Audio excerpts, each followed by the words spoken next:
नौकरी पर जाता तो जवान है, पर लौटता बूढ़ा होकर है। एक बाप अपनी पूरी जिंदगी अपने बच्चों के सपने पूरे करने और घर को ठीक से चलाने में निकाल देता है। उसके जेब में पैसे हों ना हों, पर दिल में हौसला जरूर होता है। खुद के लिए 500 रुपए का जूता भी नहीं खरीदेगा, पर औलाद की खुशी के लिए 5000 का जूता भी उसके पैरों में पहना देगा। माँ 9 महीने बच्चों को कोख में रखकर सींचती है, पिता तमाम उम्र उसकी परवरिश खुशी खुशी करता है। आज देश भर के नौजवानों को मैं एक बात बता देना चाहता हूँ कि जिनके औलाद नहीं होती ना, वो न जाने कितने व्रत, कितने यत्न, क्या क्या जतन करते हैं। न जाने कौन कौन सी चौखट पर अपना माथा रगड़ते हैं, दर दर की ठोकरें खाते हैं, और जिस पल उनकी गोद में कोई नन्हा फरिश्ता आता है ना, वो माँ बाप उसी पल से उसकी सारी जिंदगी की चिंताओं को अपने सर ले लेते हैं। शादी ब्याह, पढ़ाई लिखाई, सबकी फिक्र उसी पल से होने लगती है। माँ बाप थोड़ा थोड़ा पैसा बचा के बेटियों के लिए एक एक गहना बनाना शुरू करते हैं ताकि उसकी शादी में काम आ सके। एक बाप अपने जीवन भर के प्रोविडेंट फंड का तमाम पैसा एक झटके में हंसते हंसते अपने बच्चों को दे देता है। माँ बाप बच्चों के लिए किसी भी हद तक जाने को तैयार रहते हैं। मैं खुद 2 प्यारी सी बच्चियों का पिता हूँ, और यकीन मानिए, अगर कोई मुझे गारंटी दे कि किसी पहाड़ पर चढ़ने से मेरी बेटियों का फ्यूचर सेफ होगा, तो मैं बिना देर किए नंगे पांव उस पहाड़ पर चढ़ना शुरू कर दूंगा। और मेरी ही तरह दुनिया के हर माँ बाप अपने बच्चों के लिए ऐसा ही करेंगे। माँ बाप चाहे कितने ही सक्सेसफुल हों, दुनिया में किसी भी लेवल पर हों, पर जब बात अपने बच्चों की आती है तो आप सिर्फ एक साधारण माता पिता होकर रह जाते हैं। शाहरुख खान कितने ही बड़े बादशाह हैं, दुनिया उनकी सिर्फ एक झलक पाने को बेताब है। उनकी फिल्मों का बॉक्स ऑफिस कलेक्शन करोड़ों रुपए का है।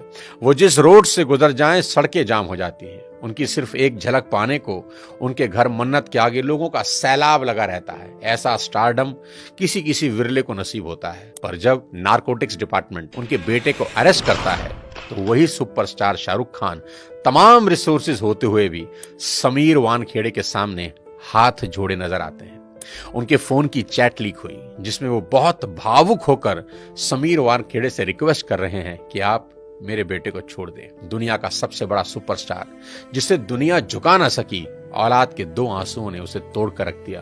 पिता होना इतना मुश्किल है। राजा दशरथ बहुत पराक्रमी राजा थे। उनके पराक्रम का डंका तीनों लोकों में बजता था। जब देव और दानवों के बीच युद्ध हुआ तो खुद भगवान इंद्र राजा दशरथ से मदद मांगने आए। दानवों की सेना जिस राजा दशरथ के नाम से कांपती थी, उन्हीं राजा दशरथ ने अपने पुत्र राम के बिछड़ते ही अपने प्राण त्याग दिए। इतने पराक्रमी राजा भी पुत्र मोह से ऊपर ना उठ सके। पिता होना इतना मुश्किल होता है। महाराजा दशरथ हो या शाहरुख खान और ना जाने कितने ही लोग, पूरी दुनिया के सामने कुछ और होते हैं, पर बात जब अपनी औलाद की आती है तो सबकी पर्सनैलिटी के अलग एंगल देखने को मिलते हैं। माँ बाप होना इतना मुश्किल है। सिर्फ पिता ही नहीं, माँ का कर्ज तो मरकर भी नहीं उतारा जा सकता। बच्चे का मलमूत्र माँ बाप के अलावा कौन साफ कर सकता है, और ऐसा वो खुशी खुशी करते हैं। इसलिए शायद भगवान ने माँ बाप की पूजा खुद से भी पहले बताई है। बच्चा बीमार होता है तो नींद माँ को नहीं आती। माँ बड़ी अद्भुत है। वो बच्चे के रोने के अंदाज से समझ आती है कि भूखा है या पेट में दर्द हो रहा है, क्योंकि बोल के तो बच्चा समझा नहीं सकता। प्रसव पीड़ा इस दुनिया के सबसे बड़े दर्द में है, जिसे हर माँ खुशी खुशी सहन करती है ताकि एक नवीन जीवन धरा पर आ सके। कहते हैं कि 20 हड्डियों के एक साथ टूटने के बराबर जितना दर्द होता है ना, उतना ही दर्द एक माँ को होता है एक बच्चे को जन्म देते हुए।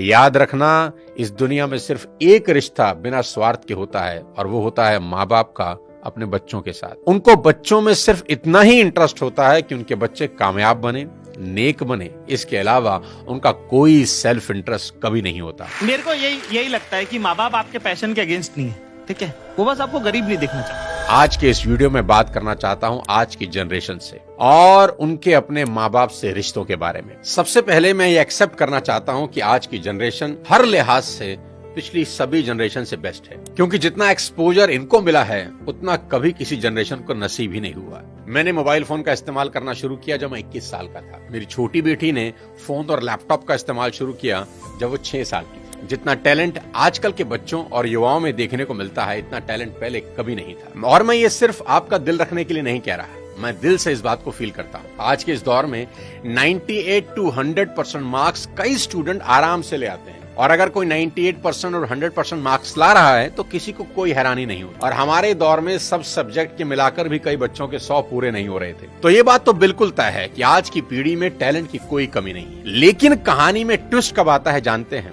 जब बच्चे 14 से 20 साल की उम्र में होते हैं।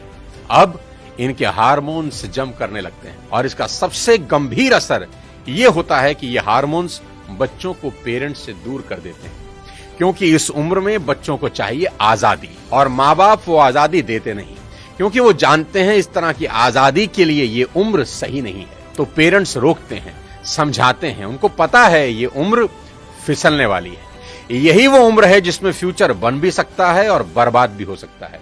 अब यहां बच्चों को लगता है कि यही दो लोग मेरे दुश्मन हैं। यहां बच्चे अब माँ बाप से झूठ बोलना शुरू कर देते हैं, चीजें छुपाना शुरू कर देते हैं।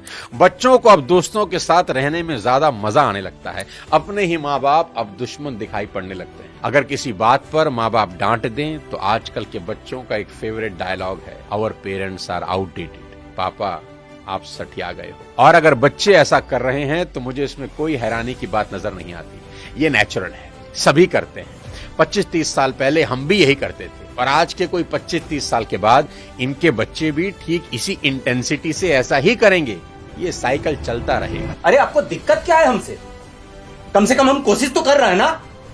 बाकी मोहल्ले के लौंडों के जैसे सड़क पे आवारागर्दी तो नहीं कर रहा है, लंठाई तो नहीं कर रहा है। पढ़ाई पे ध्यान दिए होते तो अरे नहीं गया ध्यान पढ़ाई पे। एक और कहानी जो इस उम्र में होती है वो ये कि बच्चे अपने पेरेंट से अब नफरत करते हैं और दूसरे पेरेंट की बात खुशी खुशी सुन लेते हैं।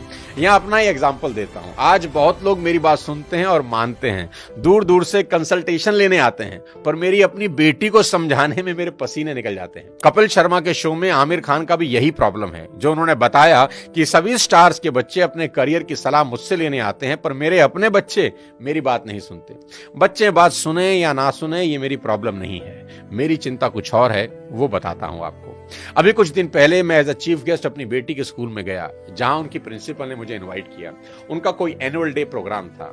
मैंने वहां भी यही कहा कि मेरी चिंता बच्चों की परसेंटेज को लेकर कुछ ज्यादा नहीं है, क्योंकि पिछले 20 साल में कोई 200 से ज्यादा कॉर्पोरेट्स को मैं ट्रेन कर चुका हूं, और मैं जानता हूं कि स्कूल और कॉलेज में पढ़ाई जाने वाली 90% बातें जिंदगी में कहीं काम नहीं आती, और 90% बातें जो जिंदगी में काम आती हैं वो स्कूल और कॉलेज में पढ़ाई ही नहीं जाती। मुझे तो याद ही नहीं कि कब sine theta upon cos theta is equal to ten theta मैंने अपनी जिंदगी में कहीं इंप्लीमेंट किया।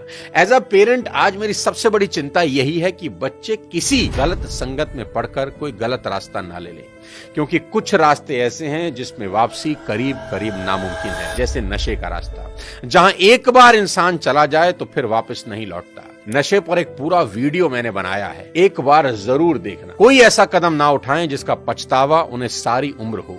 एक शेर है कि एक गलत कदम उठा था राहे शौक में, एक गलत कदम उठा था राहे शौक में, और मंजिल तमाम उम्र मुझे ढूंढती रही। कि आदमी एक गलती करता है और फिर रास्ता कभी मिलता नहीं।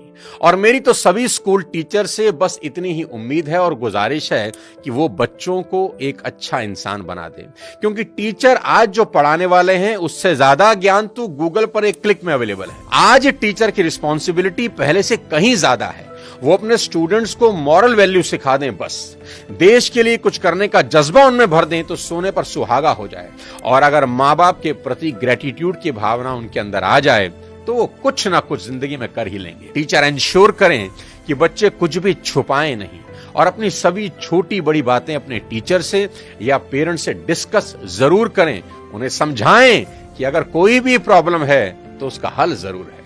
आज की बेहद होनहार जनरेशन से इतनी ही रिक्वेस्ट करना चाहता हूं कि पिता की इज्जत राम की तरह करना, कि पिता के वचन पूरे करने को जीवन के 14 बरस कठोर वनवास में गुजार दिए उस व्यक्ति ने, और वो भी खुशी खुशी। आपके माँ बाप को आपसे कुछ नहीं चाहिए, वो तो अपने जाने के बाद अपनी सारी प्रॉपर्टी संपत्ति आपको ही देकर जाने वाले हैं। देश के हर युवा से कहना चाहता हूं कि आज से 3 चीजें रोज करना शुरू कर दें, अगर अब भी नहीं कर रहे। सबसे पहले रोज कम से कम 30 मिनट अपने पेरेंट्स के साथ जरूर गुजारें। इधर उधर की कैसी भी बातें करें, खुद हंसें, उन्हें हंसाएं, कोई जोक सुनाएं, उनसे उनकी कोई पुरानी यादें ताजा करवाएं, उनके स्कूल कॉलेज की बातें करें, कुछ किस्से पूछें उनसे, कैसी भी बात करें, पर बात करें, देखना वो अपने स्कूल कॉलेज के किस्से बताएंगे ना, जब उनकी आंखों में चमक आनी शुरू हो जाएगी। क्योंकि दोस्त, जैसे जैसे आप बड़े हो रहे हैं ना, आपके माँ बाप बूढ़े हो रहे हैं और ये समय फिर नहीं आएगा।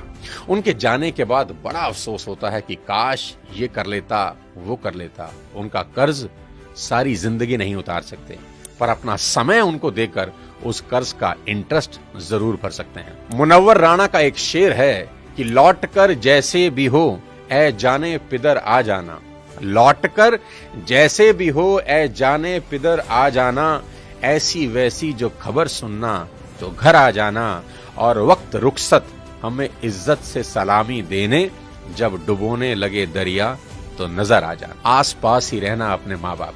दूसरी बात, भूल कर भी उनसे ऊंची आवाज में कभी बात ना करें। उनको कभी ये एहसास ना हो जाए कि अब हम बूढ़े हो रहे हैं, कमजोर हो गए, इसलिए हमसे ऐसे बात की जा रही है। याद रखना, आपकी वजह से उनकी आंख से निकला एक आंसू आपकी तमाम जिंदगी बर्बाद कर सकता है। माँ बाप तो फिर भी माफ कर देंगे, पर वो माफ नहीं करेंगे। तीसरी सबसे इंपॉर्टेंट चीज, बिना माँ बाप के पैर छुए घर से मत निकलना। अपने दिन की शुरुआत उनका आशीर्वाद लेकर ही करना। मैं आपको ये अपने पर्सनल एक्सपीरियंस से बता रहा हूं कि ये एक ऐसा सुरक्षा कवच है जो आपको बड़ी से बड़ी मुसीबत से बचा देगा। दिल से दिए उनके आशीर्वाद को भगवान भी नहीं टाल सकते। बस ये 3 चीजों पर अमल करना शुरू कर देना मेरा दोस्त। मेरा दावा है देवता भी आपको आगे बढ़ने से नहीं रोक पाएंगे। मैं चाहता हूं कि आप इस वीडियो को पूरे देश के नौजवानों को भेज दें, हर माँ बाप को भेज दें। हर माँ बाप अपने बच्चों के साथ बैठकर ये वीडियो जरूर देखें। बच्चे अपने माँ बाप के साथ बैठकर इस वीडियो को देखें। बहुत सी चीजें हम रोज शेयर करते हैं व्हाट्सएप पे, यूट्यूब पे, यहां वहां से, पर आपसे रिक्वेस्ट है कि इस वीडियो को पूरे देश में शेयर कर दें और मिलकर भारत को एक बेहतर भारत बनाएं। अगले किसी और वीडियो के साथ फिर आपसे मुलाकात करूंगा। तब तक अपने स्वास्थ्य का ध्यान रखिए। Thank you so much. जय हिंद।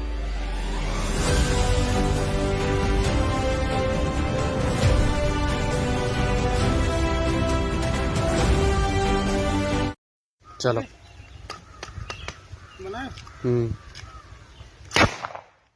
बहुत सही।